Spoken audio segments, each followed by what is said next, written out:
When you work hard for the Lord, you will also have full of joy in spite of all the troubles and all the lot of work, heavy workload. प्रभु कहता है कि तुम प्रभु के लिए जब कार्य करते हो तुम पूरे आनंदित रहोगे और कितने सारे कठिन परिश्रम आएंगे तो भी तुम्हें आनंदित रहोगे. Every day we can live for the Lord. प्रतिदिन हम प्रभु के लिए जी सकते हैं. And also, it says that in the present world we can live for every day can be living for the Lord and also for the life to come. और वचन ये भी कहता है कि इस संसार में भी और जो जीवन आने वाला है उसके लिए भी हम प्रभु के लिए जी सकते हैं. See, when we live for the Lord, every day it is counted for the, as a big reward for heaven. जब हम प्रतिदिन प्रभु के लिए जीते हैं तो एक पुरस्कार के समान जो है स्वर्ग में जो है गिना जाता है. See, every day when we obey God, we get so much benefit. प्रतिदिन हम जब प्रभु का आज्ञा मानते हैं हमको कितना लाभ मिलता है. So, for example, let me say, if we are going to come for the meeting on Sunday, उदाहरण के तौर पे अगर हमने निर्णय लिया कि मैं आज कलीसिया में आऊंगा संडे के दिन, we are going to get, say, 1 crore rupees. हमको मान लो 1 करोड़ रुपए मिलने वाला है. How many people will come?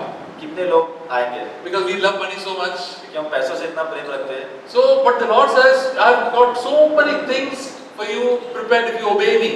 प्रभु कहता है कि मैंने तेरे लिए इतना सारा तैयार रखा है कि अगर तू मेरी आज्ञा मानेगा तो It will take time, but every day you obey me. समय लगेगा लेकिन तू प्रतिदिन मेरी आज्ञा मानो. There was this Noah was there in the Old Testament, we know. नूह जो आपको पता होगा पुराने करार में जो Everybody around him did not obey God.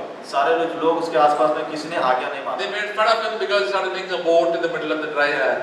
वो लोग उसकी मजाक उड़ा रहे थे, ठट्टा कर रहे थे क्योंकि वो सूखे जमीन पे जो है वो नाव बनाने लगा. He told everybody to repent, but nobody listened. और उसने कहा सबको कि पश्चाताप करो, किसी ने नहीं सुना.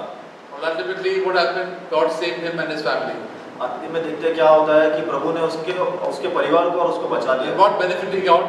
क्या उसको वो लाभ मिला? After the whole world belonged to him. और सारे नाश होने के बाद पूरा संसार उसको मिल गया. There was nobody else in the world. संसार में कोई भी नहीं था उसके अलावा. He was there, his 3 sons. For them, he said, the whole world belongs to you. वो था, उसके 3 बेटे थे. प्रभु ने कहा सारा संसार उसके लिए हो गया. He was the richest man. वो एक अमीर व्यक्ति बन See, गया. God has planned so much riches for you and me.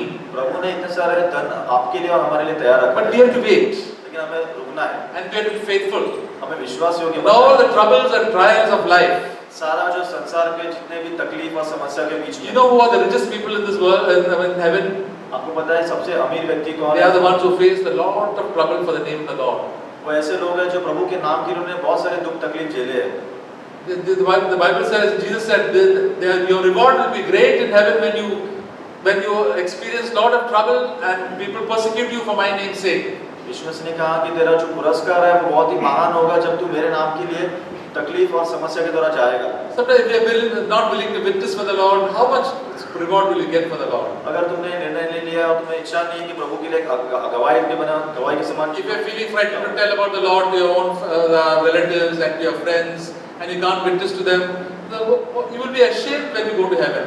अगर तुम डर लगता है तुम्हें, तुम प्रभु के लिए प्रभु के नाम के बारे में तुम गवाही नहीं देते हो लोगों को, अपने परिवार के रिश्तेदारों को, तो कितना शर्मनाक बात होगा ये. I take my every opportunity to tell my relatives about the gospel, give them some booklets, anything, to my friends, my neighbors, everybody. I said, who I know, even if sometimes we meet auto rickshaw drivers, anybody, tell them about the gospel.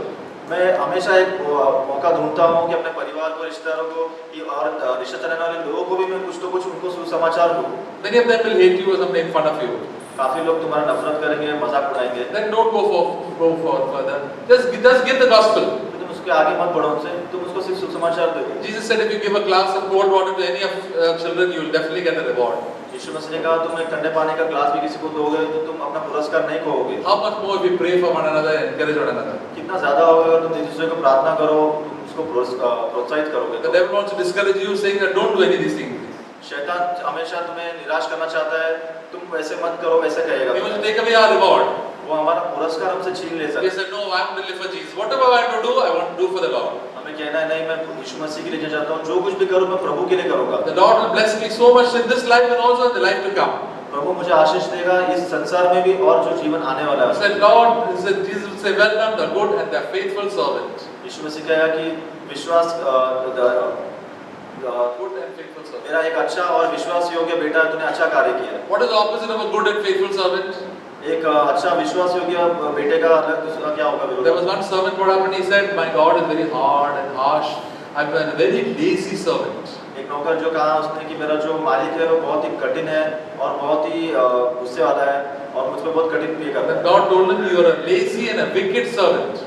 यीशु मसीह ने कहा कि तू एक आलसी और दुष्ट नौकर है। See, God's children also can be lazy and they can be very wicked. प्रभु के जो लोग हैं वो लोग भी जो है आलसी बन सकते हैं और दुष्ट बन सकते हैं। Lazy because they don't want to do anything with their hands.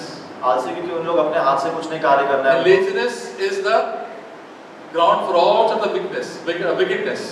और जो आलसीपन है वो एक रूट है, एक जड़ है सारे जो दुष्टता का। There's a saying in English that the idle mind is the devil's workshop. जो एक कहावत है जैसे कहा जाता है कि खाली दिमाग शैतान का घर होता है। All the devil puts all sorts of bad thoughts into our minds. शैतान पूरा गंदे और गलत सोच विचार हमारे दिमाग में डाल देता है। Dirty thoughts, impure sexual thoughts, all accusations against everybody, and all things the devil puts into our mind. सारे गंदे विचार, दूसरों के बारे में दोष लगाने के विचार और सारा विचार वो ऐसे सब डाल देता है हमारे दिमाग में। Bad thoughts about God also. और गंदे विचार प्रभु के लिए भी। So that's why we must always be hardworking. इसलिए हमेशा हमें जो है कठिन परिश्रम करने And then we have no time to do the wrong things. We only do the right things to glorify the name of the Lord. फिर हमें समय नहीं रहेगा कुछ गलत काम करने के लिए, हमेशा प्रभु के लिए कार्य करने And रहेंगे। verse 9 says, this is a trustworthy statement deserving full acceptance. और वचन 9 में कहता है कि एक सच और हर प्रकार से मानने की योग्य बात है। All of us should say yes to this. सब लोग जो है हाँ और आयो कहना चाहिए इसके। Say yes and say, Lord, I will be a disciplined person from today. हमें कहना है हाँ प्रभु मैं एक अनुशासन में रहने वाला व्यक्ति बना। So much we have lost out because of our indiscipline. कितने सारा चीज हमने खो दिया है हमारा आलसीपन की वजह से। Many times students say, no, I wish I had studied a little more, I would have got a better percentage. काफी बार हम देखते हैं कि स्टूडेंट्स कहते हैं कि मैं और अच्छा परसेंटेज आता अगर मैं और परिश्रम करता। Early time they keep on watching such a lot of TV and sports and all and waste hours together. पहले मैंने इतना सारा समय बर्बाद कर दिया टीवी देखने में और आराम से सोने में। Now people are more interested in watching the mobile. अभी लोग दिलचस्पी रखते हैं ज्यादा मोबाइल देखने में। Late into the night, all listening to so many messages or so many things, rather than spending right time with the Lord. देर रात तक वो लोग मोबाइल में मैसेज सुनने में और सब देखने में लगे रहते हैं, प्रभु का वचन और प्रभु का बात नहीं सुनते। It's an easy lifestyle. बहुत ही आसान वाला जो जीवन शैली। That is why we fall into a lot of sin.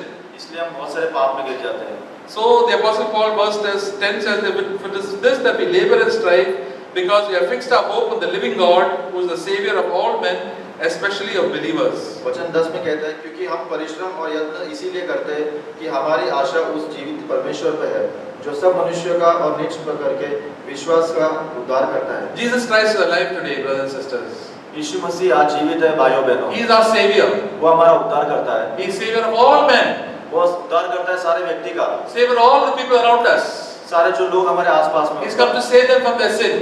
वो हमें पाप से छुटकारा देने के लिए आया। And he says the last phrase is especially of believers. और वो कहता है कि नीच करके विश्वासियों का उद्धार करता है। Especially for me, he has come to save me. खास तौर पर मेरे लिए आया है क्योंकि मुझे बचाने के लिए। What does he come to save you and me from?